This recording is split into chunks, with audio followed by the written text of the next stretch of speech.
London, England is home to some of the most famous poetry theaters in the world. Now, a poetry theater is where poets compete to read aloud classical poetry in the most authentic and dramatic way, and the crowd judges them. And one such event took place one cold winter London night. With the theater filled to capacity, the contestants were handed the poem that would be in that evening's competition. It was, believe it or not, chapter 98 in Tehillim. It was a psalm that spoke about singing a new song to Hashem. Each contestant had a turn, and they were all so-so until one young man, he walked on the stage and he left the crowd in just a thunderous applause. He was energetic, he had a great voice, he was handsome, he had the perfect facial expressions. When he sang each verse, he was awesome. And he was selected unanimously as the winner of the competition. But right as the curtains were about to close and the stage was about to clear, an old man from the back of the theater stood up and called out, "Wait!" And he walked slowly with his cane to the front of the stage, and the crowd fell into a curious silence. They all wanted to see what exactly this man had to say. And the old man took the microphone, he cleared his throat, and he said, "If I may, just for a moment, sing a rendition of that poem in its original language."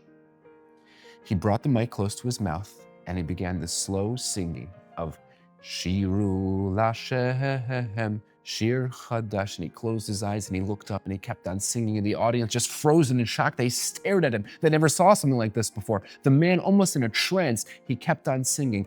Zamru Lashem Bichinor. He sang and he softly tapped his right foot, and people were just frozen. There wasn't a dry eye in the theater. Yiram Hayom Umloyoy. The man continued until at the very end he stopped, and people were literally crying, and the crowd erupted into a thunderous standing ovation. And the man opened his eyes and he smiled a small smile, and with a twinkle in his eye, he walked off the stage. And the crowd filed out of their seats, and the old man took his cane and he walked outside into the cold London street. And the young winner of the competition, he ran outside. He looked for the old man. He spotted him walking slowly alone, and he caught up to him. "Sir, sir," he called out. "I feel as though you should be the one who gets this award, not me. You were fantastic up there." And the old man stopped and looked at the man and said, "Oh no, young man, you were great. You did a great job. Please keep the trophy." But the young man, he insisted. He said, No, you were better than me. I don't deserve it." The old man said, "Look, I'm an old man, no need. I refuse, you did a great job." "Okay," said the boy, "but I just have one question for you.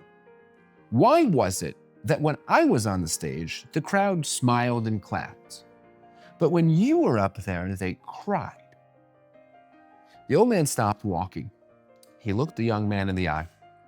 After a moment of silence, he removed his arm from his coat and rolled up his sleeve. "See these numbers?" the man asked, pointing to the numbers tattooed on his arm. "You learned poetry in college. I learned poetry in Auschwitz.